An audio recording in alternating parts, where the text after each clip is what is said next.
اس میں میرا کیا تعلق؟ اب عمران کا بھی اگر اس نے بیچ دی، شفیق کو دے دی، اب شفیق نے کسی کو دی، چور کو دی، سیاہ کو، سیاد کو دی، جس کو مرضی دی، اس کے میں قانون کس طرح پابندی لگاتا ہے؟ اور یہ وفاقی وزراء جن کو کارکردگی زیرو ہے، جو عوام کو ریلیف نہیں دے سکے، وہ پریس کانفرنس پہ فیصلہ، اس گری پہ گری پریس کانفرنس ہے، مریم اورنگزیب پریس کانفرنس، اور اس میں سب سے اہم پریس کانفرنس خواجہ آصف وزیر دفاع کی آئی ہے۔ اس نے کہا کہ جناب یہ ممنوعہ فنڈنگ ہوئی ہے، عمران خان کو تو جواب دینا ہوگا کہ دبئی سے پیسے آئے گھری کے، یہ ہوا وہ ہوا۔ انہوں نے کہا تھا نا کچھ شرم ہوتی ہے، کچھ حیا ہوتی ہے، کہا تھا نا خواجہ آصف نے۔ اب لوگ کہہ رہے ہیں ان کو کہ کچھ شرم ہوتی ہے، کوئی حیا ہوتی ہے۔ اب لیٹسٹ سجنوں متروں نئی بات، عثمان ڈار انہوں نے بھی کل ایک ٹی وی چینل میں یہ بات انکشاف کر دیا کہ عمر ظہور سہولت کار ہے خواجہ آصف کا، سپانسرڈ ہے، اور یہ ساری جو کارکردگی، ساری کارروائی اور سارا پلان منصوبہ یہ خواجہ آصف نے بنایا ہے۔ اور اس نے یہ بھی انکشاف کیا کہ یہ سیالکوٹ کے نشاط کالونی کا رہنے والا ہے، میرے رہائش گاہ کی پچھلی گلی میں رہتا ہے، اور اس کا اٹھنا بیٹھنا، کھانا پینا اور بہت سارے تجارتی معاملات خواجہ آصف کے ساتھ ملتے جلتے ہیں۔ اس لیے خواجہ آصف کو تکلیف ہوئی، وزیر دفاع باہر نکلے اور کہا کہ جناب یہ دینا پڑے گا، وہ دینا پڑے گا، ممنوعہ فنڈنگ عمران نے تو دی ہی نہیں، دبئی تو گئی نہیں۔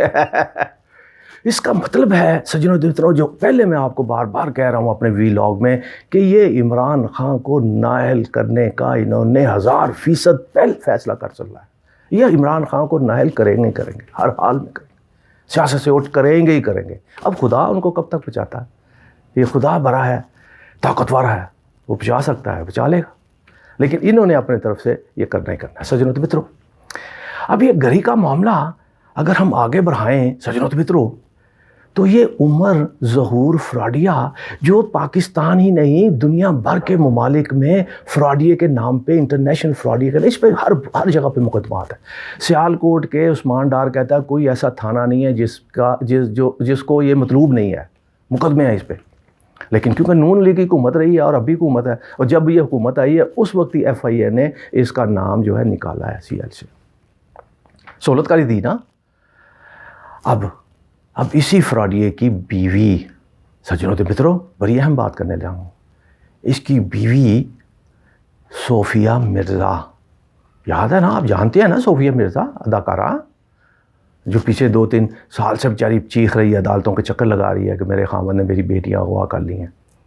کل اس نے ایک ٹی وی چینل پر انٹرویو دیا اور اس نے کہا مجھے خطرہ ہے اپنے اس سابق شوہر سے، عمر فاروق ظہور مجھے قتل کر سکتا ہے کیونکہ یہ کرمنل ہے، اور اس کے ساتھ اس نے کہا میری بیٹیوں کو بھی اس نے اغوا کیا اور باہر ملکوں میں سمگل کر دیا ہے۔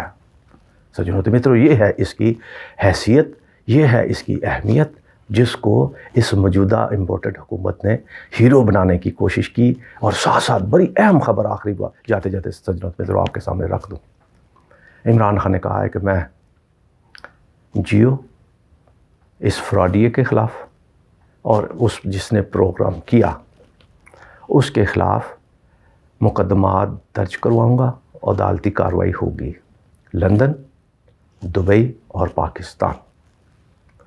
اب پاکستان کی عدالتیں کیا کرتی ہیں کیا نہیں کرتی، قانون کیا ہے کیا نہیں ہے، یہ تو آپ سب لوگوں کے علم میں ہے، کچھ ہوتا ہے یا نہیں ہوتا، لیکن لندن اور دبئی کی عدالتوں میں انصاف ہوتا ہے، اور وہاں پر یہ قانون کے مطابق سجنوں متروں بڑی بات کرنے جا رہا ہوں، یعنی یوں کہہ لیجئے کہ اب آزادی صحافت پر حملے کا عام لے کر کے، یا یوں کہہ لیجئے آزادی صحافت پر حملے کا وقت آن پہنچا ہے۔ اب کچھ صحافتی تنظیمیں اب لوگوں کو اکٹھا کر کے باہر نکلیں گی کہ جی آزادی صحافت پر حملہ ہو گیا۔ کیوں؟ اس لیے کہ دبئی اور لندن میں جیو کی نشریات بھی بند ہو سکتی ہیں اور ان کا خاتمہ اس کو بند بھی کیا جا سکتا ہے اس کیس کی بنیاد پہ عمران خان جب جائے گا، کیونکہ عمران خان کے وکلا نے یہ کہا ہے کہ ہم اگر دبئی اور لندن میں ہم اپنا کیس جیت گئے تو یہاں پر جیو کی نشریات ہمیشہ کے لیے بند ہو جائیں گی. گویا آزادی صحافت پر خطرہ پھر آ پڑے گا. سجنوں متروں، اب صحافتی تنظیموں کو بھی اپنا کردار ادا کرنا ہوگا، غلامی سے نکلنا ہوگا، حق اور سچ کی بات کرنی ہوگی، کون سچا ہے کون جھوٹا ہے. ورنہ صحافتی ٹیمیں پہلے ہی بدنام ہے، کچھ لوگ تو بہت ہی بدنام ہے. اب ان کو بھی وقت آ گیا ہے کہ حق اور سچ کی بات کرنے کے لیے تیار ہو جائے، کیونکہ آزادی صحافت پر خطرے کا وقت آن پہنچا ہے. سجنوں مترو، اپنا بہت خیال رکھیے گا. پاکستان زندہ باد.